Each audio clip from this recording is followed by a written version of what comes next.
9 Australians die every day by suicide. 75% of those who take their own life are male. Of those males, construction workers are 53% more likely to commit suicide than other employed males in Australia. Too many Australians, predominantly males, are taking their life every year. Suicide has a devastating impact on families, friends, and whole communities, and in most cases, it's preventable. And these numbers are not unique to Australia. Similar figures have been reported in New Zealand, Canada, and the United States. The construction industry has been known to fall behind with identifying and preventing mental struggles due to the blokey nature and shame associated with asking for help, and has one of the highest rates of suicide amongst all industries globally. It's time for the industry to take action in providing a safe environment for construction workers to open dialogue around the issue of mental health and implement strategies to intervene when they see a mate who might be struggling. The Association of Professional Builders recently held a panel discussion for our members on how to maintain mental toughness and build resilience during challenging and uncertain times. Andy Scarder, head coach at APB, was joined by Nick Thompson from Mates in Construction to discuss strategies and tips for builders and construction workers on how to build mental resilience. The team at Mates has been providing industry-backed research-based suicide prevention and support since 2008. These guys have provided training to more than 23,000 people since their inception. Unfortunately, mental health in the construction industry is a matter of life or death. The construction industry is a male-dominated industry, and men have higher rates of suicide worldwide. In fact, men between the ages of 25 and 54 across the world, suicide is the second highest cause of death in that age group.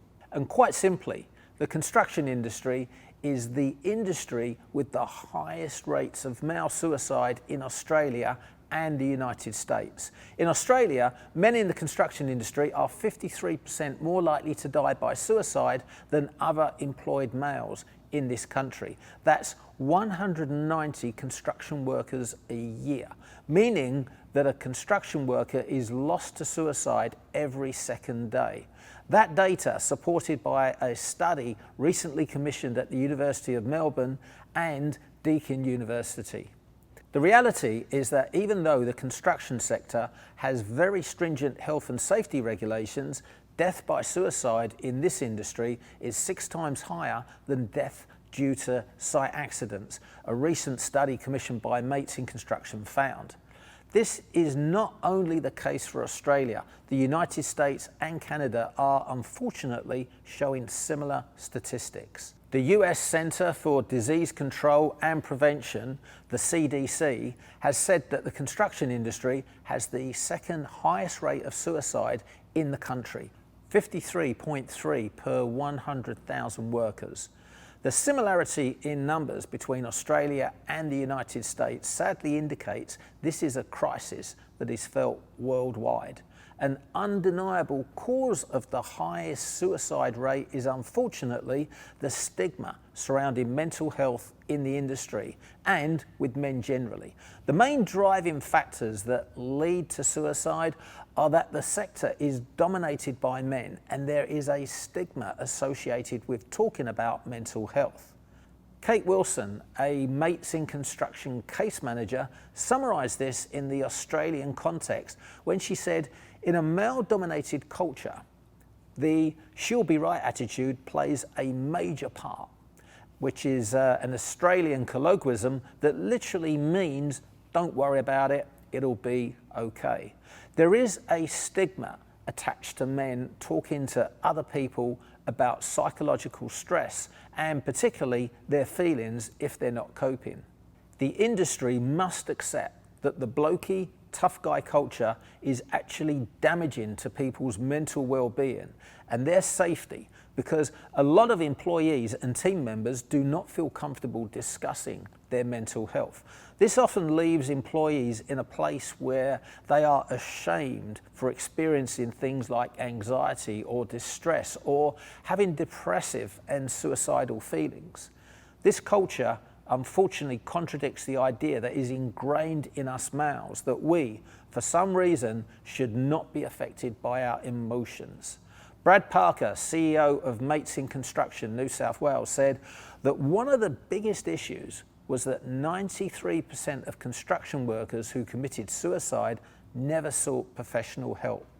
They either didn't know where to find it, didn't want to, or most worryingly, were not encouraged to do so.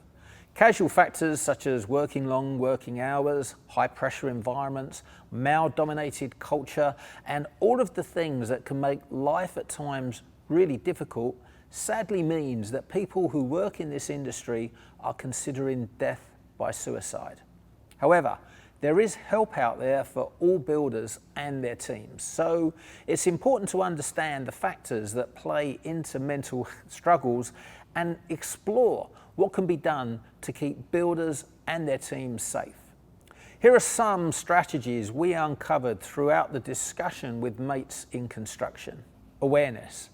The team at Mates in Construction offer construction sites and building companies awareness training to highlight the alarming statistics and trends of mental struggles amongst construction workers to help people within this industry recognise that the problem exists. Normalisation.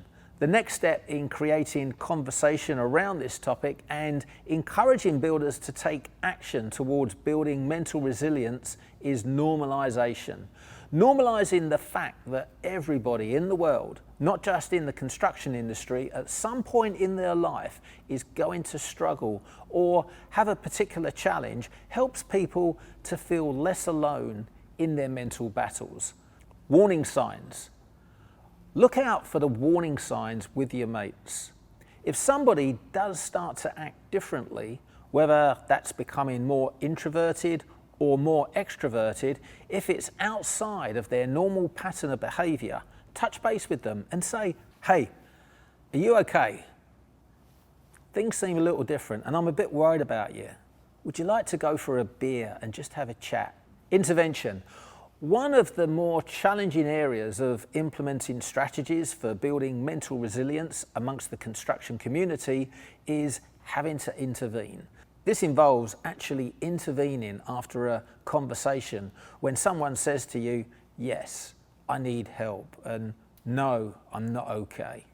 This is where it is important that people have the skills to say, okay, we need to get you in touch with someone that can help, someone that can support you and be there for you. We're going to do this together. It's going to be fine. The intervention model relies on this being able to take place at site level. So rather than experts coming in to try and solve the problem, it's about mates and colleagues looking out for those warning signs and then having a system and a structure to get them that help and that support. The team at Mates in Construction hosts a training program called Assist. This is Applied Suicide Intervention Skills Training. This is a world's best practice training that is essentially suicide prevention first aid. When someone is seriously considering taking their life, this training teaches people the skills they need to create safety around that person. This includes talking to them about what's going on and then developing a plan by identifying turning points or the little lights of hope that might be happening deep down underneath all of the difficult things that are impacting them. Honing in on those hopes and then creating a plan to get them to safety. Nick Thompson, Manager of Industry Engagement and Client Support with Mates in Construction, uncovered insightful information on the impacts of COVID-19 on mental health in the construction industry throughout the recent panel discussion. He explained that, in general, 1 in 3 community members at some point, irrespective of construction, are going to have a mental challenge. It's part of the human condition. It's like getting any other kind of medical condition. At some point, you can be impacted by a mental health challenge. When it comes to COVID-19 at an anecdotal level, if people have pre-existing conditions, for example, a construction worker who has suffered significant anxiety and depression in their early 20s, they may find that the anxiety around COVID and the uncertainty of the future has exacerbated their dormant anxiety, meaning a condition that was addressed a long time ago and treated by medical professionals can flare up again because of the generalized anxiety that's happening at a global level due to COVID-19. And it's not just Australia. It's not just within the local community. The uncertainty is being felt everywhere. Additionally, although there has been a lot of investment into telehealth and into general practitioners being able to support people, it's very difficult to get an appointment because psychologists are booked out for months. So while the support may be there, there's a lot of work to be done in improving some of those systems that can assist with preventing these mental flare-ups. By the same token, the economic uncertainty additionally adds a level of complexity to these mental struggles, as the unpredictable nature of government restrictions and lockdowns means that financial instability becomes a worry for many builders and construction workers. And worry turns into anxiety. Anxiety and depression are comorbid presentations for most people, and so there is this broadening out of people who are really anxious and worried about the future.